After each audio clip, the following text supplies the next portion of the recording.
Allah cukup benci kepada orang yang membuka aib orang lain. Allah jaga, Allah simpan, Allah tak bukakan, engkau pula yang nak pergi buka aib orang.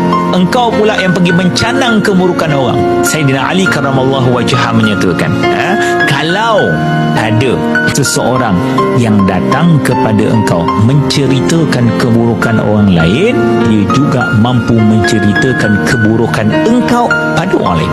Jadi orang macam ni berhentilah berkawan dengan dia, tuan-tuan. Okay? Kalau tuan-tuan mampu nasihat, nasihatkan. Kalau tak mampu nasihat, berhenti berkawan dengan dia. Jauh-jauhkan diri, sebab kita bukan baik sangat. Saya bukan baik sangat. Jadi saya tahu tuan-tuan, orang macam ni boleh bawa cerita pasal diri saya, maka saya mula jauhkan diri saya daripada mereka. Faham tak tuan-tuan?